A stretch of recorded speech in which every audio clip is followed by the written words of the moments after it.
세상의 고등 종교의 보편적인 특징 중에 하나가 이 고등 종교에서는 이 현세와 내세를 다 가지고 있습니다.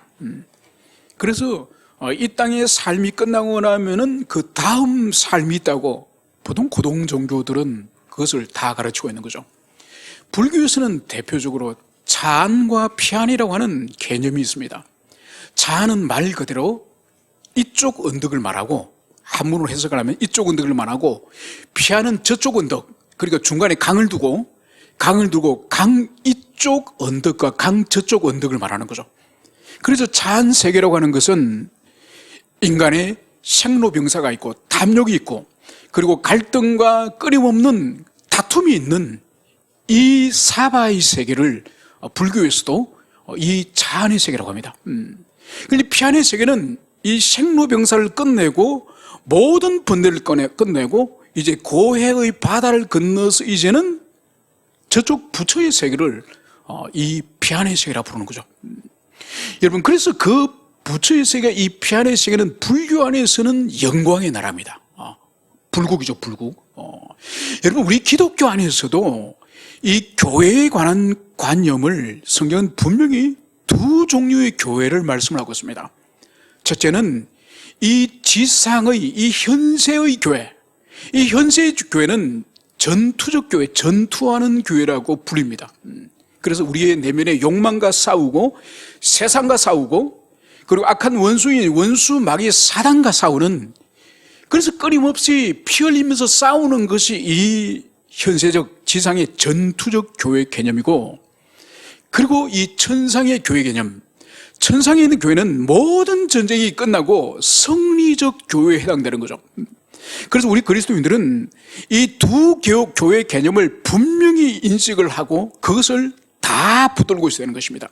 만약 이 땅에 있는 전투적 교회에 대해서만 알고 있고 천상의 성리적 교회를 모른다고 한다면 너무 이 지상의 성도의 삶이 고달프고 너무 힘든 거죠. 늘 내 안에 정욕과 싸워야 되고 이 세상과 싸워야 되고 사탄과 싸워야 되면서 끊임없이 피 흘리는 것만 우리가 있다고 한다면 우리는 지쳐버리고 우리는 소망이 없을 것입니다. 그런데 우리에게는 성리적 교회가 있고 바로 천상의 영광의 교회가 있다고 하는 그 소망을 가지고 우리가 이 땅을 싸울 수 있는 거죠.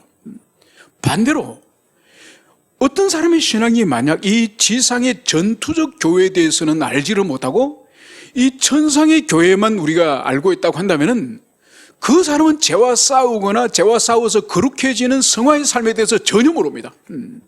그러면 이런 사람은 늘 기도원을 다니고 늘 교회 와서 사는 거예요. 가정도 핑계치고 직장도 안 다니고 늘 그 영광의 나라만 생각하는 거죠. 다 옳지 않은 거예요. 치우침이 옳지 않습니다. 우리를 보내주신 이 땅에서 직장이나 가정이나 이 땅에서 정말 힘을 다하여 싸우고, 그러나 이 싸움이 전부가 아니고 우리를 주님께서 성리적 교회, 영광의 교회로 인도하실 거다, 이 소망을 아울러 가지면서 이 땅을 살아야 되는 것을, 이것을 우리가 가슴 깊이 새겨야 될 것입니다. 오늘 우리가 나누는 본문과 이 부분이 신학적으로 관련이 있습니다. 오늘 본문의 배경은 주님이 제자들에게 세상 사람은 나를 누구라 부르더냐, 내가 누구라 하더냐, 세상 사람들은, 그렇게 질문하니까 제자들이 뭐라고 말하죠? 네, 주님을 죽은 세례 요한이 살아났다고 합니다. 어떤 사람은 구약의 여러 선지자 가운데 한 사람이 주님이라고 합니다. 이 말씀을 주님께서 들어주고 나서, 그러면 너희들이 볼 때 내가 누구냐? 세상 사람들 말고 너희들이 볼 때 내가 누구라고 생각하느냐? 그러니까 이 12 제자들의 이 대표격인 베드로가 어떻게 대답을 하죠? 바로 하나님의 그리스도시니라. 여러분, 이 질문에 대해서 마태복음에서는 주는 그리스도시고 하나님의 아들이시니다. 바로 마태복음에서는 성부 하나님에 관하여 성자 그리스도, 즉 기독론적으로 답변을 했다고 한다면은 이 누가복음에서는 하나님의 그리스도니라, 이렇게 답을 한 거죠. 그리고 이 말씀을 하고 나서 주님께서 한 8일 정도 지나고 나서 제자들 가운데 3명만 데리고 바로 베드로, 야고보, 요한 이 3명만 데리고 산에 올라갑니다. 산에 올라가서 간절히 주님이 기도하실 때에 그런데 주님의 모습이 변형이 되는 거죠. 지상에서 지금까지 이 제자들이 한 번도 본 적이 없는 주님의 온몸에서 영광의 광채가 찬란히 빛나는 그런 모습으로 주님이 변형이 되는 거죠. 그것과 함께 또 구약의 두 인물, 즉 율법을 상징하는 모세와 선지자를 상징하는 엘리야가 우리 주님과 대화를 나눈 거예요. 그래서 제자들이 가만히 들어보니까 주님과 이 두 사람의 구약의 인물이 이제 곧 주님이 예루살렘에 올라가셔서 거기서 고난을 당하시고 거기서 이 땅을 떠나는 별세를 할 거라는 이야기를 이것을 주님이 하시는 거죠. 그러면서 이 두 사람이 이제 떠나려고 하니까 그제서야 베드로가 졸다가 일어나가지고 무슨 말을 하죠? 주님, 여기가 우리는 좋습니다. 이 산꼭대기에서 예수님이 영광스럽게 변화된 이 주님의 영광이 너무나도 좋습니다. 우리 산 아래 내려가지 말고 초막을 우리가 3개를 지어가지고 하나는 주님이 사시고 하나는 모세가 살고 하나는 엘리야가 살도록 이 산 위에서 삽시다. 이것을 베드로와 제자들이 주님께 간청하는 것을 볼 수 있습니다. 여러분, 이 배경 가운데 오늘 우리가 이 본문을 다루는 것입니다. 이 베드로의 이 말 이후에 오늘 이 34절이 시작이 되는 것입니다. 이제 본문으로 들어갑시다. 이 말 할 점에 바로 이 말 할 점이 이 베드로가 사도들을 대표하여서 주님, 여기가 좋사오니 여기에 초막셋을 짓고 여기에 있읍시다. 바로 이 말을 말하는 거예요. 그때 구름이 와서 그들을 덮는지라. 구름 속으로 들어갈 때에 그들이 무서워하더니 구름 속에서 소리가 나서 이르되 이는 나의 아들 곧 택함을 받은 자니 너희는 그의 말을 들으라 하고. 베드로 이 말을 할 때 하늘에서 이 산 위에 구름이 이들을 덮었다는 거예요. 그리고 이들이 구름 속으로 들어갔을 때에 이 제자들이 구름 속으로 들어갔을 때 무서워하였다고 성경이 기술을 하고 있습니다. 여러분, 이 구름은 비를 몰고 오는 그런 자연적인 현상으로서의 구름을 의미하는 것은 아닙니다. 이 구름은 오히려 출애굽기에 이스라엘 백성들이 이제 몸을 단장하고 이제 주님과 이제 언약을 맺기 위해서 모세를 통해서 모든 백성들이 시내산 앞으로 나오라고 주님이 말씀하셨죠. 그때에 시내산 앞으로 가니까 시내산이 어땠습니까? 구름이 마치 옹기점 구름처럼 빽빽한 구름과 그리고 그게 천둥을 치면서 그리고 그 산 위에서 하나님의 음성이 들리지 않습니까? 그때 구름과 유사한 하나님의 임재를 상징하는 그런 영적 신령한 구름이라는 것을 이것을 볼 수 있습니다.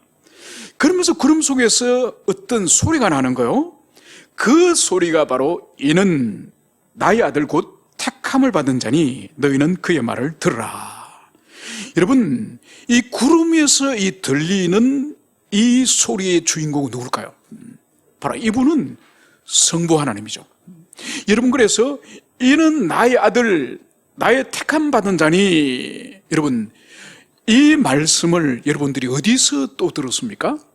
이 말씀은 예수님이 이제 공생애를 시작할 즈음에 이제 요단강에 나오셔가지고 세례 요한에게 세례를 받지 않습니까? 세례를 받고 물가로 나올 때에 하늘문이 열리죠, 그죠? 하늘문이 열리면서 성령께서 비둘기처럼 우리 주님에게 강림하시고 그러면서 하늘에서 성부의 음성이 또 들리죠, 그죠? 그때 이는 내 사랑하는 아들이요 내 택한 자라. 그래서 우리 주님이 성령을 받으실 때에 하늘 위에서 음성이 들렸다고 한다면 오늘 똑같은 음성이 오늘 들리는 거예요. 그러면서 오늘 성부께서 우리 주님을 자신의 택한 자이고 성자라는 것을 말씀하시면서 중요한 한 가지 말씀을 하십니다. 그 말씀이 바로 뭐죠? 너희는 그의 말을 들으라. 여러분, 하나님께서 지금 제자들에게 너희는 그의 말을 들으라. 여러분, 이게 무슨 뜻일까요? 이것은 두 가지 뜻이 있습니다. 첫째는 잠시 전에 베드로가 뭘 말했죠? 주님, 여기가 좋사오니 초막셋을 지어서 하나는 주님을 위해, 하나는 모세를 위해, 하나는 엘리야를 위해서 초막셋을 짓겠습니다, 이 말을 했지 않습니까? 이 베드로의 말에 대해서 그런 말 하지 말라는 거예요. 그런 말 하지 말고, 그런 초막 지으려고 생각하지 말고 뭘 해야 되느냐? 그의 말을 들으라. 여러분, 그의 말은 누구의 말을 말할까요? 당연히 예수님의 말이죠. 여러분, 여기서 예수님의 말을 들으라 할 때 이것은 예수님의 무슨 말을 들으라 할까요? 여러분, 이것은 예수님께서 자신이 누구신지를 물었지 않습니까? 그러고 나서 자신에 대해서 이제 베드로가 하나님의 그리스도입니다, 그 고백을 하고 나서 예수님이 무슨 말씀을 하셨는가 하니까, 이제 자신은 예루살렘에 올라가서 십자가에 죽을 것과 3일 만에 부활할 것을, 이 메시아의 사역에 대해서 말씀하십니다. 그것을 하고 나서 두 번째는 이제 너희들이 내 제자일 텐데 제자들이 살아가야 될 제자도에서 주님 말씀하세요. 그 제자도의 본질이 뭔가 하니까 자기를 부인하고 자기 십자가를 지고 나를 따르라. 이것이 바로 주님의 뒤를 따르는 주님의 제자도의 본질이에요. 그래서 오늘 성부께서 너희들이 초막을 지으려고 그런 짓 하려고 생각하지 말고, 성자 예수가 말한 바로 자기를 부인하고 자기 십자가를 지고 예수를 따르는 그 말을 너희들이 따르라, 이 말씀을 하는 것을 여기서 볼 수 있습니다. 여러분, 성부 하나님께서 이 베드로를 비롯하여서 제자들에게 초막을 지으려고 너희들이 하지 말고 주님이 주신 그 말씀에 순종하는 거기에 너희들의 목숨을 걸어라. 여러분, 이것은 베드로나 그 시대의 제자들뿐만 아니라 오늘날 우리에게도 여전히 유효한 것을 볼 수 있습니다. 여러분, 오늘날도 신앙생활을 자신이 가지고 있는 어떤 신앙적 비전을 실현하는 이것을 목표로 가지고 있는 사람들이 교회에 얼마나 많은지 모릅니다. 그래서 자신이 어떤 주님 앞에 어떤 서원을 했든지 약속을 했든지 어떤 비전을 가지고 있든지 그것을 이루는 것을 1차적인 목적으로 생각을 한다는 거예요. 그것은 바로 초막을 짓는 신앙생활이에요. 초막을 짓는 신앙생활. 그거 하지 말라는 거예요. 그것보다는 먼저 주님이 너희들에게 주신 말씀, 자신을 부인하고 그리고 자기 십자가를 지고 나를 따르라.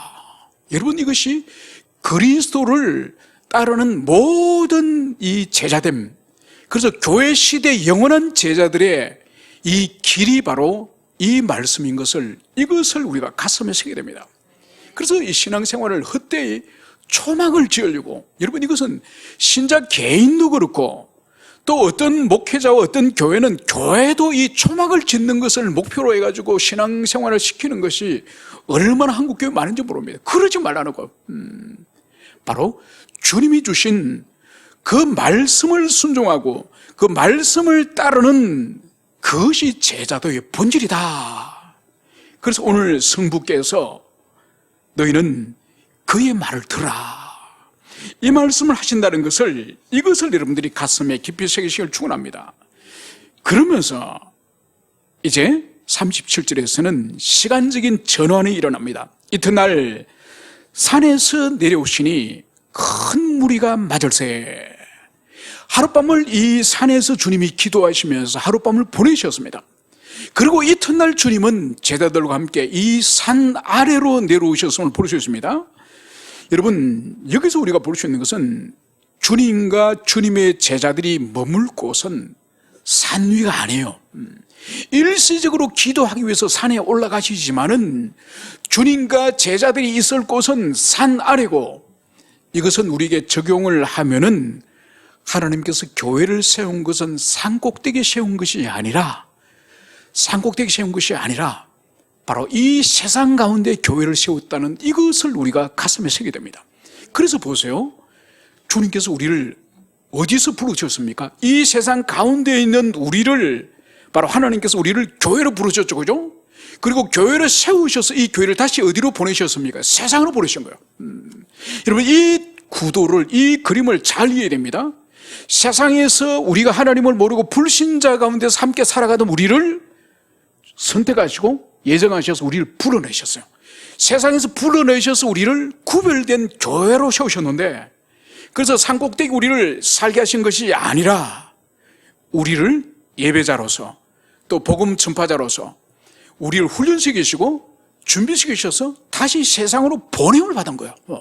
그래서 오늘 주님 보십시오. 이튿날 산에서 내려오시니, 여러분 주님과 제자들은 산에서 세상 아래로 내려오셨다는 이것을 여러분들이 가슴 깊이 새기시기를 축원합니다.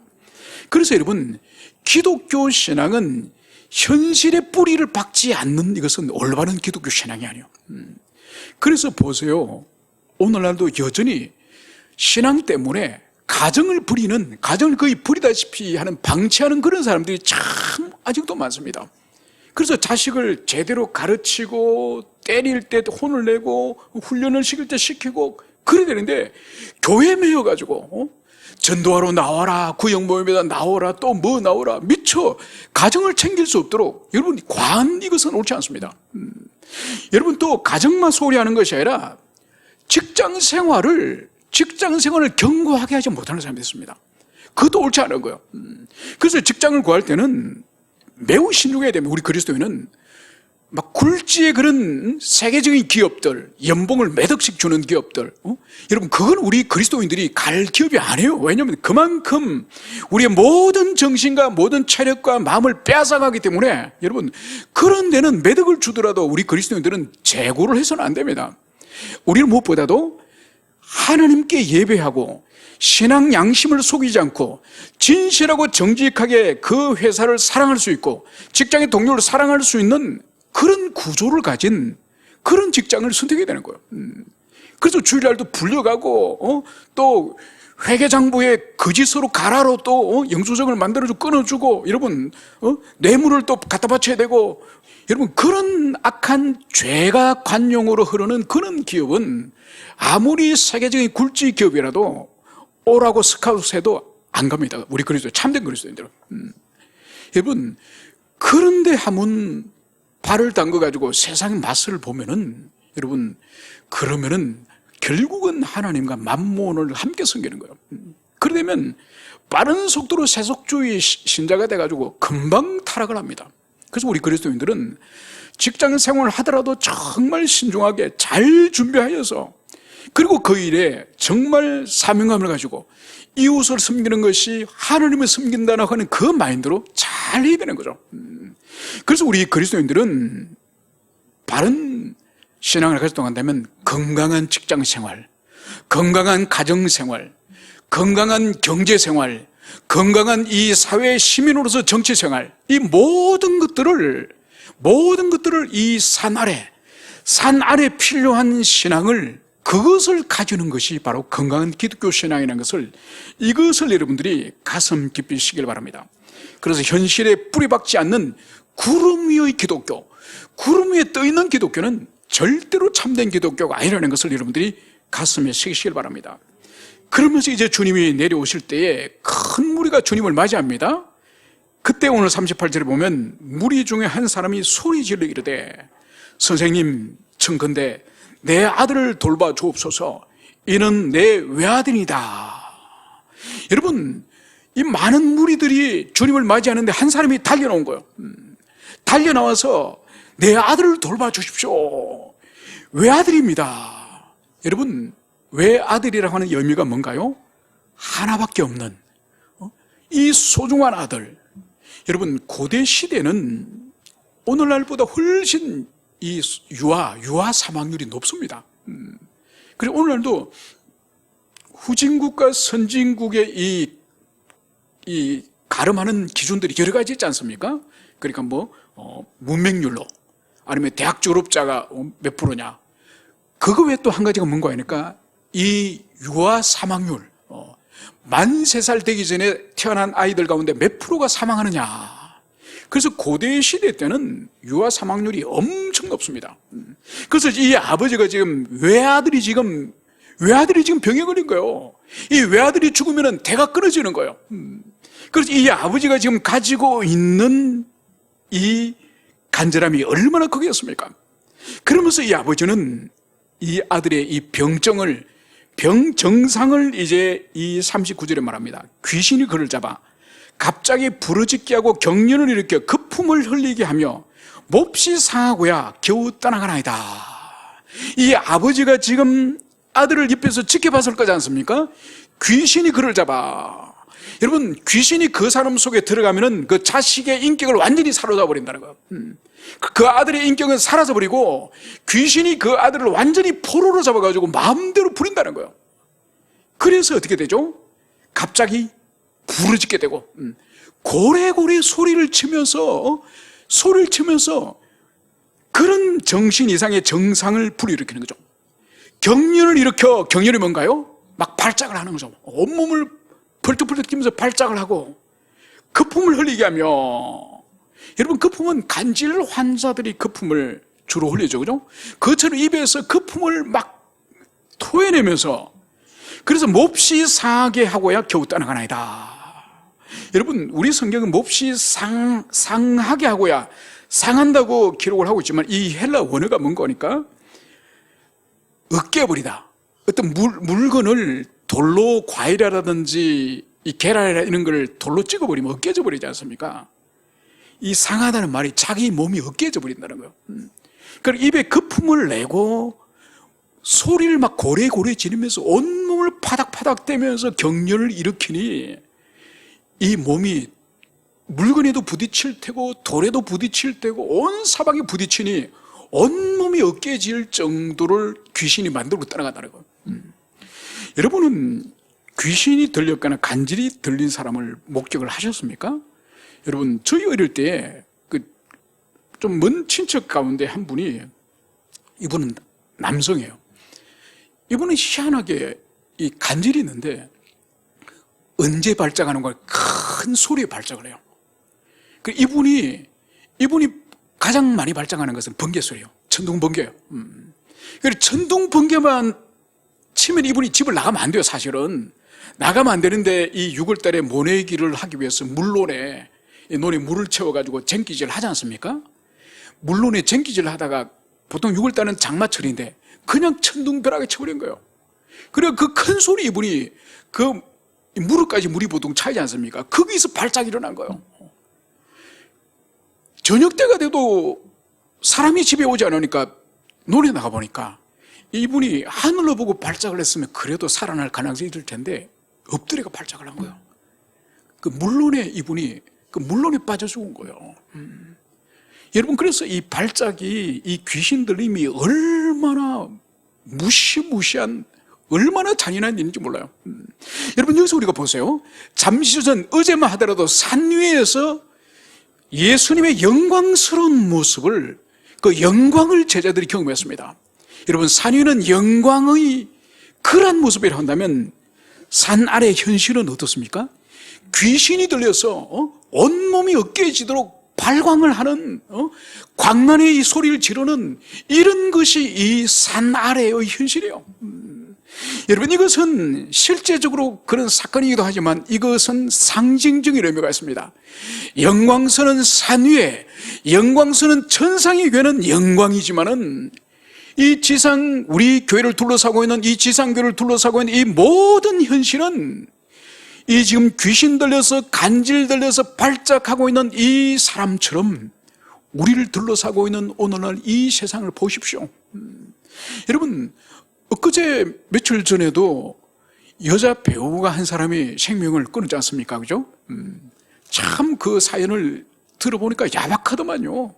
어찌 그렇게 교제하고 사귀었던 그 사람이 돈을 그렇게 좀 사정을 봐주지 않고 한꺼번에 7억을 청구해가지고 소송을 진행하고 그러니까 생명을 끊죠. 또 어제는 또 가수가 한 사람이 또 생명을 끊었지 않습니까? 남자가 한 명. 여러분, 그 원인들은 이렇게 해석을 할 수도 있고 저렇게 할 수 있지만은 우리가 볼 때는, 어떤 사람이 볼 때는, 아니, 그 사람이 살았던 아파트가 시가가 20억이라는데 그렇게 고급 아파트에 살면서 그렇게 생명을 끊었나? 이렇게 생각할 수 있습니다. 그런데 문제는 그 사람의 마음속으로 들어가 보자는 거죠. 그 사람의 마음속으로 들어가 보면 도저히 살 용기와 살 자신감이 없는 거죠. 소망이 없는 거죠. 그래서 생명을 끊는 거죠. 여러분, 그래서 그 사람들의 절망의 상태는 누구도 몰라요. 우리는 그냥 비난하고 그냥 이렇게 저렇게 말할 수 있지만은, 그런데 그 사람은 도무지 살 길을 발견하지 못하기 때문에 그렇게 생명을 끊게 되는 거죠. 여러분, 이것이 바로 산 아래의 삶, 산 아래의 이 교회를 둘러싸고 있는 이 세상의 현실이 이렇게 비참한 가운데 있다는 것을, 이것을 성경이 말씀을 하고 있습니다. 그러면서 오늘 이 아버지는 이런 말을 하고 있습니다. 40절, 당신의 제자들에게 내쫓아 주기를 구하였으나 그들이 능히 못하더이다. 여러분, 이 아버지는 예수님의 제자들에게 자기 아들을 고쳐주기를, 아들에게 붙어있는 이 귀신을 쫓아내주기를 구하였으나 그들이 능히 하지 못하더라. 여러분, 귀신은 실존하는 실체를 가지고 존재지 않습니까? 그래, 영이에요, 영. 영이기 때문에 이것은 눈으로 보이지도 않고 손으로 잡을 수도 없고 수술해가지고 드러낼 수도 없고 또 독한 약을 먹여가지고 그 귀신을 죽일 수 없는 거예요. 이건 물리적 세계와 완전히 다른 차원의 존재이기 때문에, 여러분, 그래서 2000년 전 예수님 시대 때도 귀신을 쫓아낼 수 있는 것은 그 당시의 의학의 방법이라든지 그 당시에 무슨 약품을 쓰더라도 귀신은 쫓아내지 못해요. 오늘도 마찬가지죠. 오늘날도 귀신은 아무리 전자현명으로 봐도 귀신은 보이잖아요. 귀신은 신체 어느 부위에 있는지 알 수가 없어요. 팔을 자른다고 귀신이 있다는 것도 아니고 뭘 하도록 귀신을 쫓아낼 수 있는 건 아니에요. 귀신을 쫓아낼 수 있는 것은 오히려 오직 귀신의 그 능력을 압도하는 바로 창조주 하나님의 권능, 예수 그리스도의 권능만으로 귀신을 쫓아낼 수 있는 거예요. 그래서 이 제자들이 별짓을 다 하지 않았겠습니까? 이 9명의 제자들이 붙들고 실험을 했겠죠. 여러분, 여기에 대해서 우리가 생각해 볼 것은 이 누가복음 9장 1절에 주님이 12제자를 파송 장면에 나옵니다. 파송할 때 주님께서 이렇게 말씀하셨어요. 모든 귀신을 제어하고 그리고 병을 고치는 권세와 능력을 주셨다고 말씀하는 거예요. 주님이 권세와 능력을 이미 주셨어요. 귀신과 병을 고치는 능력을. 여러분, 그런데 이 제자들이 지금 9명이 이 한 명의 이 귀신 들린 사람을 붙들고 실험을 해도 쫓아내지를 못하는 거예요. 지금 이들에게는 귀신을 쫓아낼 능력이 이 9명의 이 제자들에게 없는 거예요. 분명히 능력을 받긴 받았는데 지금은 없다는 거예요. 그래서 주님이 올 때까지 이 귀신을 쫓아내지 못하고 지금 이 모양을 가지고 있는 것입니다. 여러분, 못 고친 이유는 우리가 마지막에 살펴보겠습니다. 그러면서 오늘 예수님이 쩔쩔매고 있는 이 제자들, 그리고 그 주변에 구경하고 있는 이 사람들을 둘러보고 41절에 주님은 이렇게 말씀하십니다. 믿음이 없고 패역한 세대여, 내가 얼마나 너희와 함께 있으며 너희에게 참으려 네 아들을 이리로 데리고 오라. 여러분, 주님께서 믿음이 없고 패역한 세대여, 이것은 저주에 가까운 말이에요. 그 저주에 가까운 말씀을 지금 주님이 하시는 거예요. 그럼 도대체 주님이 지금 진노를 하셨는데 이 믿음이 없고 패역한 세대라고 이 주님의 말씀을 도대체 누구에 했을 것 같습니까? 여러분, 이 말씀을 9명의 제자들이 한 명 아이를 붙들고 쩔쩔매고 있는 그 제자들 했을 것 같습니까?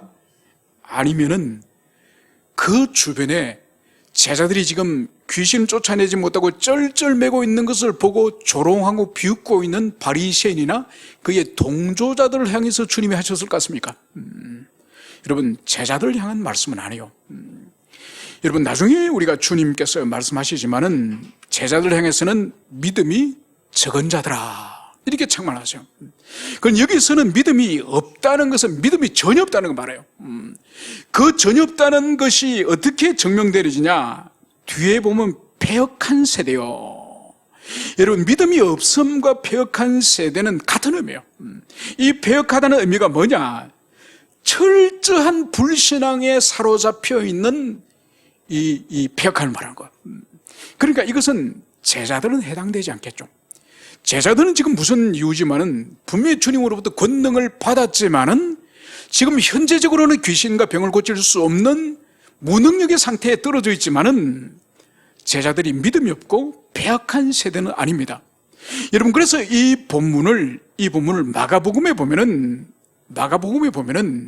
이 9명의 제자들이 뭘 하고 있는 거니까 이 9명의 제자들이 옆에 지금 바리새인들과 서기관들하고 신학적 논쟁을 하고 있습니다. 아마 바리새인과 서기관들이 이 제자들 9명이 귀신을 못 쫓아보내니까 아마 어떤 시비를 걸어가 신학적 시비를 걸어가지고 이 제자들이 지금 바리새인과 서기관들과 논쟁을 하고 있었던 것 같습니다. 아무튼 지금 이 제자들에게는 귀신을 쫓아낼 수 있는 능력이 없는 거죠. 그래서 주님께서 제자들을 조롱하고 비웃는 이 율법학자들에게 믿음이 없고 배역한 세대여, 이렇게 주님께서 정죄하는 것을 볼 수 있습니다. 그러면서 내가 얼마나 너희와 함께 있으면 너희에게 참으려. 그러니까 주님께서 앞으로 이제 곧 예루살렘으로 올라가셔서 주님은 이제 십자가 달리시고 하늘로 올라가셔야 되는데 언제까지 내가 너희들과 함께 있어야 되겠냐. 주님은 이 말씀하시는 거죠. 그러면서 네 아들 데리고 와라. 그러면서 오늘 42절 올 때에 이제 아들이 이제 올 때에 귀신이 그를 거꾸로 때리고 심한 경련을 일으키게 하는지라 예수께서 더러운 귀신을 꾸짖으시고 아이를 낫게 하시야 그 아버지에게 돌어주시니. 여러분, 주님 앞으로 이 귀신이 들린 아이를 이제 데리고 오니 귀신이 또 그 아이 안에서 역사하는 거야. 그래서 아이를 거꾸로 때리고 또 심한 경련하고 온몸이 또 발작을 하면서 또 그 아이가 정상이지 않고 온 땅바닥을 떼굴떼굴 구른다든지 그런 이상증상, 귀신이 그 인격 속에서 완전히 그 사람을 사로잡아서 인간의 존엄을 완전히 파괴해버리는 비참한 가운데 떨어진 것을, 이것을 볼 수 있습니다. 바로 이 귀신을 주님은 어떻게 고치고 어떻게 치료하시느냐. 바로 예수께서 들어온 귀신을 꾸짖으시고 아이를 낫게 하사. 여러분, 귀신을 쫓아내는 방법은 다른 것이 아니에요. 뭐 약을 먹이라, 아니면 그 아이에게 어떤 처방을 해라, 그게 아니라 주님이 꾸짖으시는 거예요. 여러분, 꾸짖는다는 것의 본질이 뭔가요? 주님의 말씀이 인격적으로 그 귀신을 향해서 인격적으로 책망을 하는 거예요. 말씀을 하는 거예요. 여러분, 여기서 볼 수 있는 것이 바로 뭔가 하니까 주님은 만물을 무엇으로 주님은 창조하셨죠? 말씀으로 창조하셨죠. 여러분, 말씀으로 창조하신 창조주이기 때문에 창조된 주님의 피조물을 향해서 말씀으로 고칠 수 있는 거예요. 말씀으로 쫓아낼 수 있는 게 귀신을. 여러분, 그래서 보세요. 이 누가복음에서도 주님이 꾸짖는 장면이 여러 번 나옵니다. 어디 나오죠? 여러분, 주님의 사역 초기 때 가버나움에 베드로 집에 들어갔을 때 베드로 장모가 열병이 걸려서요 드러누지 않습니까? 여러분, 열병을 향해서 주님이 꾸짖었어요. 병을 꾸짖으면서 병이 떠나도록 합니다. 여러분, 병은 어떻게 보면 바이러스라든지 어떤 그런 질병으로 뭐 몸살이 걸린다든지 아니면은 그 장모님이 뜨거운 열병이나 그런 병들은 보통 세균이나 바이러스에 감염이지 않습니까? 그럼에도 불구하고 주님의 꾸짖음에 그 작은 질병의 증상들이 다 떠나는 거죠. 그리고 보세요, 주님이 그라사 지방을 가시면서 갈릴리 바다를 건너 가실 때에 바다 한가운데서 폭풍을 만나지 않습니까? 이런 폭풍을 향해서도 잠잠케 하시는 방법이 주님께서 꾸짖는 거예요. 이런 폭풍의 원인이 뭔가요? 폭풍은 바람으로 일어나는 거예요. 바람 때문에 풍랑이 높이 치솟는 건데 주님께서는 바람을 향해서도 책망하시는 거죠. 여러분, 왜 그런가 하니까 주님은 만물을 지으시고 이 만물 가운데에 자연 질서를 만드셨지 않습니까? 비가 오는 그런 질서, 눈이 오는 질서, 바람이 부는 질서, 이 모든 것들이 이 창조세계 안에 창조만 하고 끝나는 것이 아니라 그 속에 다 질서를 다 부여했죠. 그렇죠. 비가 올 때는 비가 오고 눈이 올 때는 눈이 오고 폭풍이 불 때는 폭풍이 불고 또 불던 폭풍이 멈출 때는 멈추고, 이 모든 것들이 자연세계의 질서 부여를 통해서 일어난 거죠.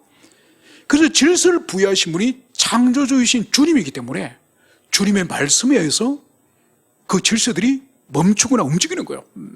그래서 오늘 여기서도 귀신을 향해서 전혀 인간으로서는 감지할 수 없는 이 존재지만은 바로 주님이 꾸짖음, 인격적 책망을 통해서 오늘 귀신이 오늘 떠나는 것을, 이것을 여기서 볼 수 있습니다. 그러면서 이 아이를 아버지에게 돌려주는 거죠. 그러면서 오늘 마지막 43절에서는 사람들이 다 하나님의 위엄에 놀라니라. 그러니까 예수님의 이 놀라운 이 기적, 이 영의 세계, 이 자연 세계뿐만 아니라 보이지 않는 영의 세계까지도 주님께서는 좌우하시고 주관하시는 그런 분이라는 것을 이 사람들이 얼마나 놀랐으면은 우리 한글에서는 위엄에 놀라니라 이렇게 번역을 하고 있지만은 이 놀라다는 이 헬라가 이게 뭔가 하니까 주먹으로 마구 휘둘러 치다, 망치로 맞고 정신을 잃을 정도로. 그러니까 이 주님께서 아마 귀신 들린 사람이 이 사람만 있겠습니까? 귀신 들린 사람을 가지고 그 가족들이 별별 짓을 다 했겠죠. 우리나라로 친다면 무당굿도 하고 점도 치고 부적도 붙이고 다니고 별별 짓을 다 했겠죠. 그런데 예수님의 이 귀신을 향하여 책망, 이 꾸짖은 한마디에 귀신이 떠났으니 얼마나 그것을 본 사람들의 충격이 크겠습니까? 그러면서 우리가 마지막으로 살펴볼 것은, 그러면 왜 제자들은 주님으로부터 권능을 받았지만은, 귀신 쫓는 권능을 받았지만은 귀신을 쫓아내지 못했느냐? 여러분, 누가복음에서는 이 이유를 설명하고 있지 않지만은 마태복음 17장에서는 이제 귀신이 쫓겨나고 나서 제자들이 가만히 주님을 찾아가서 주님께 이런 질문합니다. 이때 제자들이 조용히 예수께 나와 이르되 우리는 어찌하여 쫓아내지 못하나이까? 왜냐하면 주님께서는 12제자를 파송할 때에 귀신 쫓는 능력, 병 고치는 능력을 주어서 보냈기 때문에 가는 곳마다 귀신이 쫓겨났습니다. 그래서 돌아와서 보고하지 않습니까? 주님의 이름으로 귀신이 떠나다 얘들아. 그러니까 예수님이 뭐라 그러셨죠? 너희들이 귀신이 떠나는 거로 기뻐하지 말고 너희들의 이름이 하늘나라에 너희들의 이름이 있는 것을 기뻐하라. 그러니까 제자들이 예수님 이름을 가지고 나가서 귀신을 쫓아보니까 진짜 귀신이 나오는 거 얼마나 이들이 놀라고, 그리고 신이 났든지 주님께 그것을 보고한 거죠. 그래서 분명히 이들이 권능을 받았습니다. 권능을 받았지만은 이제 그 이유를 주님은 답변을 이제 마태복음 17장 20절에서 이렇게 말씀하시는 거죠. 이르시되 너희 믿음이 작은 까닭이라. 진실로 너희에게 이르노니 만일 너희에게 믿음이 겨자씨만큼만 있어도 이 산을 명하여 여기서 저기로 옮겨지라 하면 옮겨질 것이요 또 너희가 못할 것이 없으리라. 여러분, 주님의 제자들은 권능을 받았지만은 지금 현재의 주님의 제자들의 이 믿음이 문제예요. 여러분, 믿음은 가변적인 거예요. 한번 성령의 충만함을 받으면은 그 충만한 상태가 만약 그레이드가 100 정도로 간다면은 100 상태를 계속 유지하고 더 신앙생활을 잘하면 110, 120, 130 한 번도 뒤로 물러나는 건 없고 계속 거기로부터 올라가게만 하는 것은 신앙이 아니에요. 그래서 기독교 신앙은 어떤 사람은 마치 돈 100만 원을 자기 계좌에 딱 넣어놔면 여러분 안 빼면 그대로 항상 있지 않습니까? 빼면은 뭐 90만 원, 80만 원, 70만 원 되고 100만 원에서 또 10만 원 입금하면은 110만 원 되고 20만 원, 30만 원 되고, 여러분 손 안 대면 그대로 항상 이 잔고는 유지되지 않습니까? 여러분 믿음은 그것이 아니라니까요. 믿음은 현재 나 자신과 주님과 인격적인 관계, 그 관계를 정확히 드러낸 것이 믿음이에요. 그러니까 이 제자들은 분명히 파송받을 때는 주님께로부터 권능을 받았지만은 이들이 이 지금 귀신 들린 이 아이를 지금 귀신을 쫓으면서 아마 과거 파송을 받아서 나가서 귀신을 쫓는 이 많은 경험들, 자신의 경험을 이들이 의지했을 겁니다. 의지하면서 이들이 기도하지 않았을 거예요. 그래서 주님이 쫓지 못하는 이유를 바로 믿음이 적기 때문이다, 이 말씀을 하세요. 여러분, 그러면서 이 동일한 사건에 대해서 질문을 마가복음에서는 주님이 이렇게 답변합니다. 마태복음에서는 너희들이 믿음이 적기 때문이라 그러면서 마가복음에서는 왜 우리는 쫓아내지 못합니까? 마가는 다른 측면으로 이 귀신을 쫓아내지 못하는 이유를 기도 외에는 다른 것으로는 이런 종류가 나갈 수 없느니라. 여러분, 그러면 짝이 딱 맞는 거죠. 마태복음에서는 너희들에게 믿음이 적어서 지금 안 된다. 마가복음에서는 기도 외에는 이런 귀신들이 떠나지 않는다. 그러면 이 제자들의 지금 영적 상태가 바로 뭐죠? 이들은 기도하지 않았고, 기도하지 않았기 때문에 이들에게는 지금 믿음이 현저하게 적다는 거죠. 여러분, 기도는 주님에 대한 신뢰와 주님에 대한 믿음을 전제로 하는 것이 이 기도예요. 그래서 우리의 기도 생활이 바로 하나님의 성령의 능력을 덧입게 하는 결정적인 그 원인이 바로 기도 생활이라는 거예요. 여러분, 그래서 말씀 생활과 함께 이 기도 생활이 균형을 이루어야 돼요. 그래서 많은 사람들이 말씀을 가까이 하는 사람은 참 많아요. 그런데 기도 생활은 말씀보다 훨씬 힘든 거예요. 혼자 고독하게 무릎을 꿇고 고독하게 주님 앞에 나가서 그 지리하고 어떻게 보면은 주님의 응답이 들리지 않는 그런 속에서 묵묵히 주님 앞에 나가는 거예요. 그래서 오늘 주님께서는 너희들이 기도하지 않았고 너희들이 믿음이 없기 때문에, 믿음이 적기 때문에 바로 귀신이 떠나지 않고 성령님의 역사가 일어나지 않는다, 이 말씀을 주님이 하고 있습니다. 여러분, 우리도 마찬가지예요. 우리가 분명히 주님으로부터 어떤 권능과 은사를 받았다 할지라도 그것이 무조건 사용되어지는 것이 아니에요. 써지는 것이 아니에요. 그 은사를 쓸만한, 사용할 만한 믿음이 우리에게 있을 때에 그 은사가 능력을 나타내는 거예요. 그래서 우리 기도 생활을 정말 소중히 여기고 깊이 돌아보며 그렇게 우리가 주님 앞에 믿음으로서 기도할 때 주님께서 우리의 기도 제목에 응답하시고 답변해 주시고 함께 주실 거는, 이것을 여러분들이 가슴 깊이 새기를 축원합니다. 함께 우리 기도하시겠습니다.